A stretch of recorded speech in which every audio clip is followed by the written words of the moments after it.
Hello, and welcome to this WireStar Network's video learning series presentation. Today we're diving into the world of fiber optic construction projects, and we'll be highlighting two crucial aspects, the MDF room and network cabling certifications. If you're watching this video, it likely means your project has progressed to the point where WireStar Networks will soon arrive to start the critical process of standing up network infrastructure within the MDF so that data can begin flowing to areas of the project across the network. The success of the entire network project begins with the readiness of the MDF. Let's take a closer look at the specific details WireStar requires prior to mobilizing our implementation team to complete work in the MDF.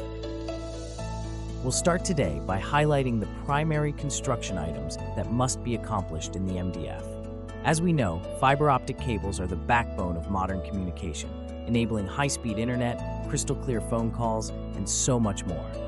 But to make all of this happen seamlessly, the MDF room plays a pivotal role. MDF stands for Main Distribution Frame, and it's essentially the nerve center of a fiber optic network. It's the place where all the fiber and Ethernet cabling from different parts of the network converge, making it a critical hub for managing and distributing the signals efficiently. All internet traffic from the property must travel through the MDF to reach its target destination. The MDF also contains critical Ethernet cabling that is used to provide internet to other trades working on your project. If the MDF is ready, WireStar can begin the process of providing a data handoff to any other trade who needs network access. This could include electricians or submetering companies, HVAC or IoT vendors, security alarm or camera technicians, access control technicians, IT vendors, audio-video technicians, or any other trade who requires data to program, update, and finalize the installation of their scope. Another common request is for WireStar to provide Wi-Fi throughout the building in which the MDF is located. This could be for leasing staff, ownership representatives, or even for general contractors themselves. The first important thing to remember about getting network access where you need it, when you want it, is that the MDF is the catalyst by which any other area of your project can receive data. Its location has been chosen with specific performance and logical requirements in mind by the designers of the data network. Substantial planning, engineering, and attention to detail has gone into where and how this room will perform its duties now and well into the future. If your project phasing schedule requires certificate of occupancy in other areas of the job site before the MDF construction will be completed, WireStar should be contacted immediately so that the feasibility of moving its location or providing temporary access in other rooms can be contemplated. To adhere to life safety requirements, the MDF is built with a more rigid equipment layout. Battery backup systems can provide critical network operation even in the event of a power outage. For this reason, it's important that all life safety lines converge into this room and not other closets that may be located throughout the project. A couple of other best practices that are often overlooked can make a big impact on the success of the network build at your project. The MDF room should be adequately sized, no smaller than 4 feet by 8 feet wide. Ideally, this room will not end up becoming overloaded with equipment from other non-technical trades. An undersized or overloaded MDF room makes for a much more complicated network installation and increases the level of difficulty supporting the network throughout the life of the property. Simply put, this high-priority room needs its own share of construction love. Any alterations to the design, placement, or schedule of operation have ripple effects that can quickly complicate and delay the ability for WireStar to maintain anticipated deadlines. Next, we'll focus on construction conditions that must be met prior to the mobilization of our implementation team. Collectively, these conditions being completed will pave the way for a seamless and trouble-free turn-up of data access to the property for the first time. Number 1, the most fundamental requirement is that the MDF is sheetrocked and painted. Electronic equipment cannot be installed prior to painting under any circumstances, as it would likely lead to overspray and damage to the installation. To mitigate any risk from drywall crews working around the expensive network equipment within this room, it's crucial that the room is hung, floated, taped, and painted prior to our arrival. If this hasn't happened yet, your MDF is simply just not ready for the equipment to be installed. Number 2, fire-rated plywood. Depending on your local jurisdiction and construction plans, your MDF may call for the entirety of all walls to be covered with fire-retardant plywood. At minimum, a single sheet of 4x8 fire-rated plywood must be securely fastened to the wall where the MDF rack system will be located. Without it, important network components cannot be properly mounted. The plywood should be located where dedicated power has been installed and data cables have converged into the room. Additionally, the location of the plywood must not be obstructed by other mechanical fixtures, equipment from other trades, or clutter upon our arrival to install or maintain the network. In the event of a network emergency, efficient access to the data racks is an important part of restoring services quickly. Number 3, grounding. A grounding bus bar must be installed within 15 feet of the MDF rack location. By grounding the network rack and components to the bus bar, you can avoid performance-degrading variables such as electromagnetic interference, radio frequency interference, and static electricity buildup. A properly grounded network rack is also less prone to damages from lightning strikes and power surges. Lastly, the NEC dictates these grounding requirements for the purposes of safety and compliance with regulations. Number 4, lighting. Permanent lighting plays an important role in allowing our implementation team to efficiently carry out their tasks in a safe working manner. If permanent lighting is not available in the MDF, please let us know so that temporary lighting can be arranged. While not ideal, an MDF can be built using battery-powered lights, but it's always preferred that our team can work in a well-lit environment.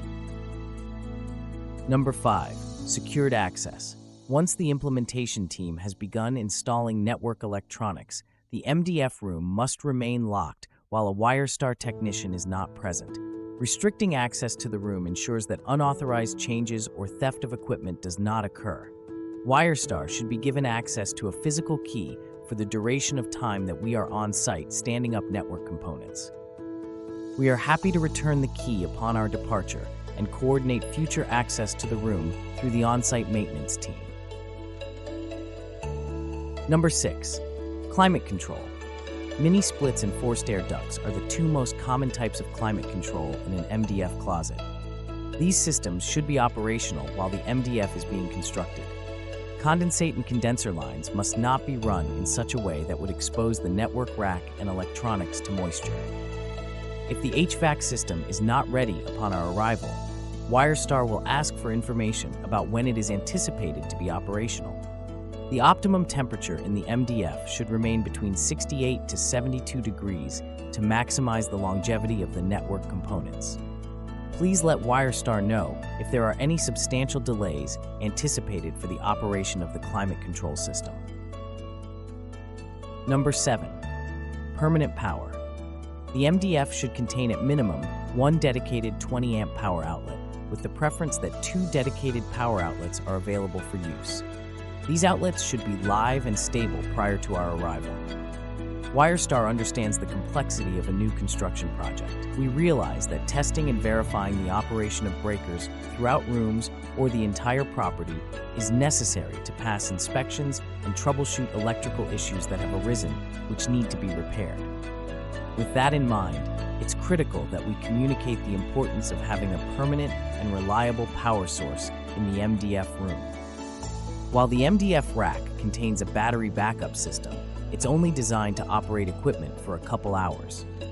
During the implementation process, a required step of any trade installing network devices is to update software or firmware and configure the devices. A sudden loss of AC power in the middle of an update or configuration change can damage the components and cause them to become unusable. Any plans to remove power from the MDF should be clearly communicated to WireStar with as much advance notice as possible to allow our network engineers to properly prepare the MDF for the loss of AC power. This will include shutting off non-critical network components to maximize the battery capabilities of the MDF rack. Your assistance, helping us plan around the anticipated alterations in AC power, is of critical importance. Number 8. A clean room.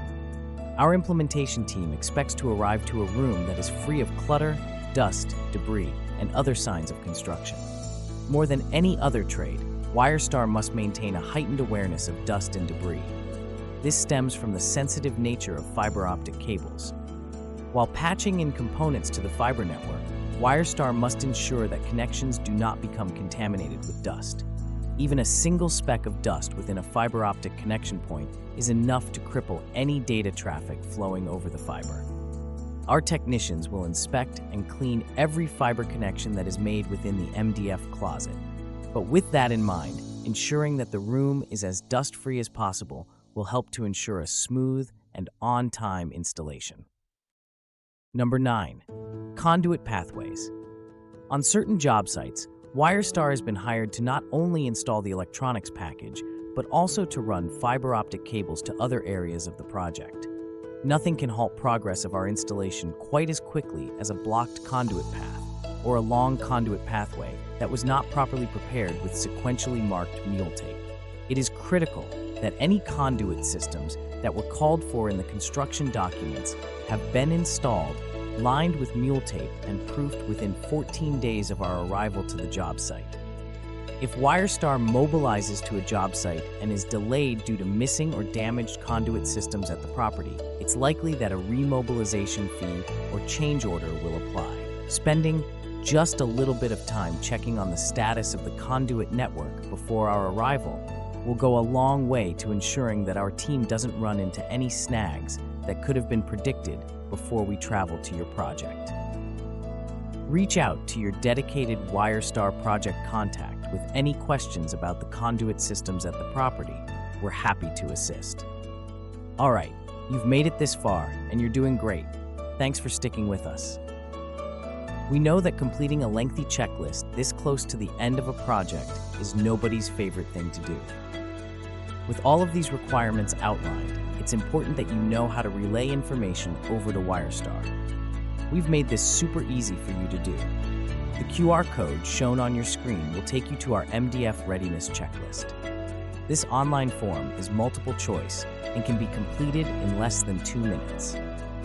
If you want to provide us with updates about the status of the MDF at your project, simply fill it out anytime. Space is available at the end of the form for you to provide any pertinent details you think are important for topics where a requirement hasn't, can't, or won't be met in time for our arrival. You can also simply call our office and speak to a project manager if that's easier for you.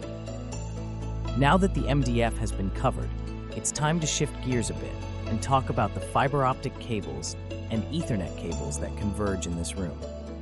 Depending on who was awarded the low voltage scope on your project, WireStar may or may not be the organization preparing the bare cables for use in the network.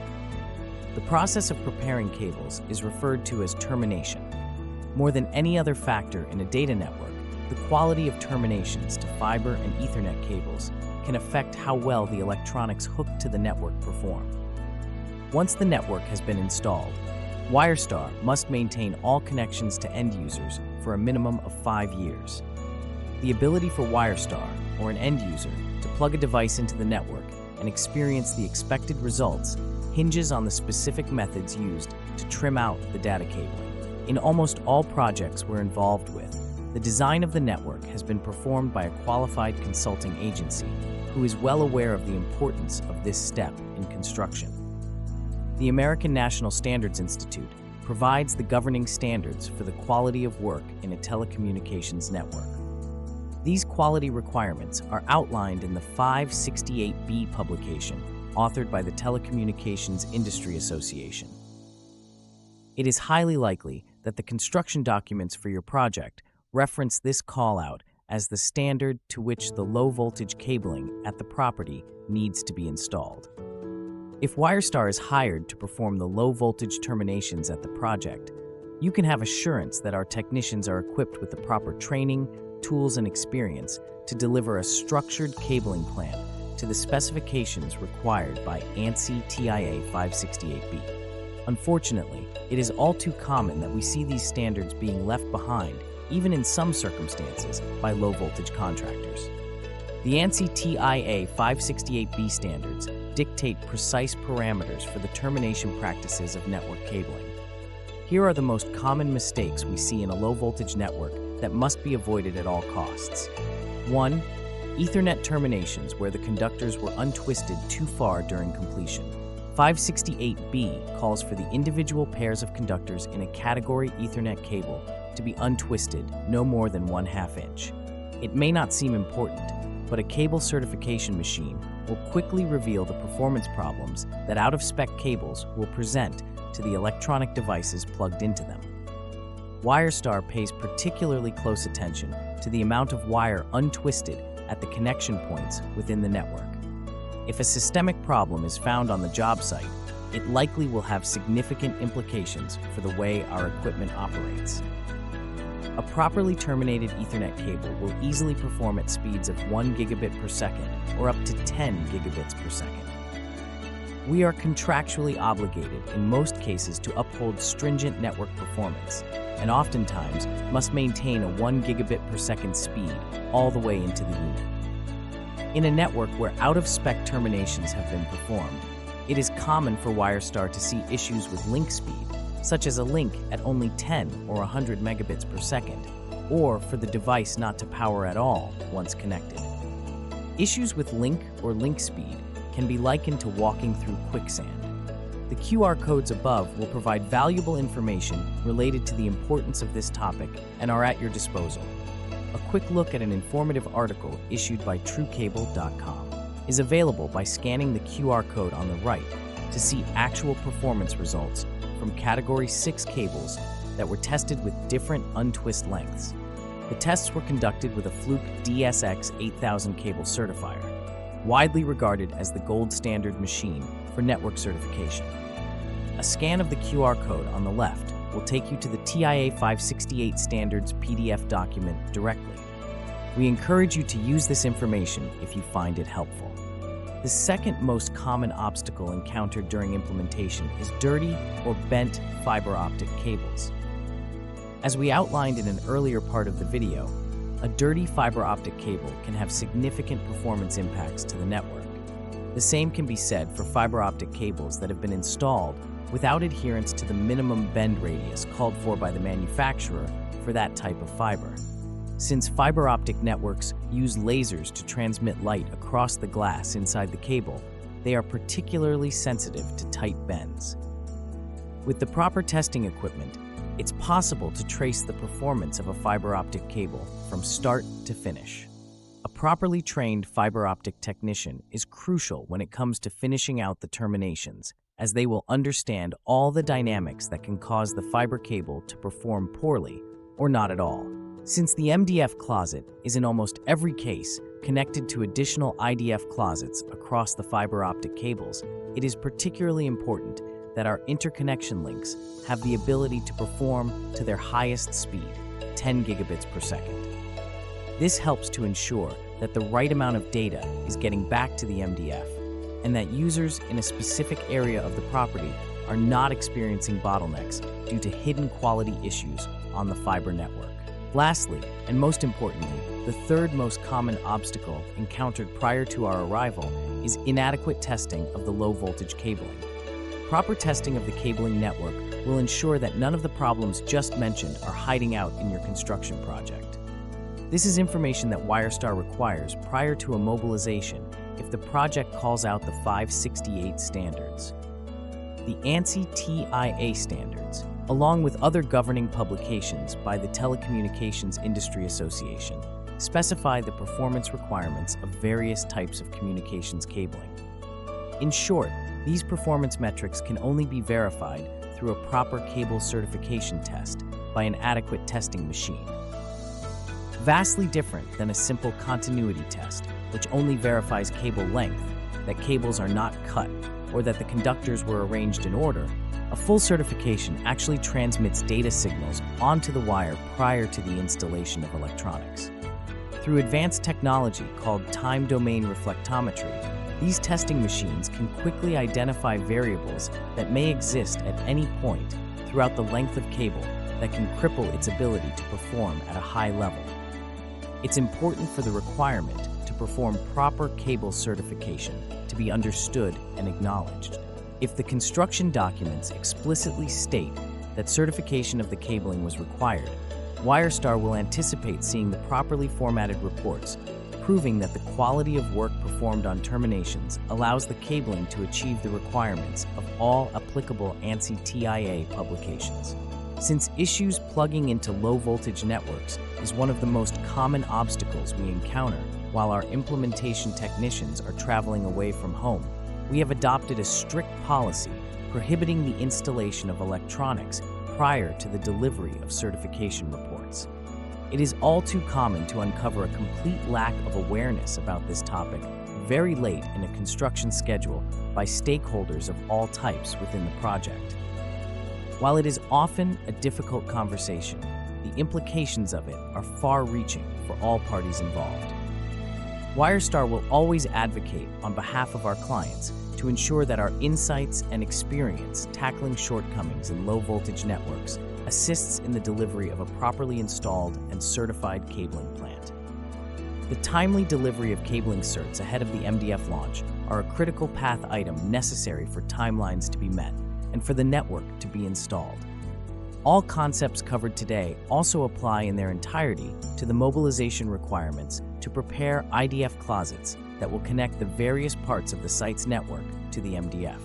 As always, we are happy to open dialogue discussions with our project management team and engineers to cover any questions you may have about the processes and requirements involved with terminating the infrastructure cabling.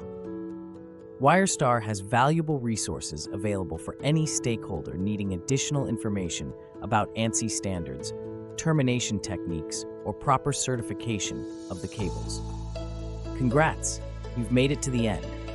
By investing your time to get this far, you are now well equipped with the knowledge and action items necessary to contribute to the success of the network launch at your property. As our implementation dispatch draws near, we'd like to just extend a warm thank you for allowing WireStar to be involved with your project. Our dedicated team of professionals is always here, ready to assist in making your project a massive success. If you have any questions about information contained within this video, we urge you to reach out so we can help. WireStar is based out of College Station, Texas, and operates multifamily networks in all areas of the United States. If you'd like to learn more about us, feel free to visit our website by scanning the QR code above or visiting www.wirestar.net. A submission form is available for support, partnership opportunities, or just general inquiries. We look forward to seeing you soon at your project site. Happy contracting, and above all, stay safe.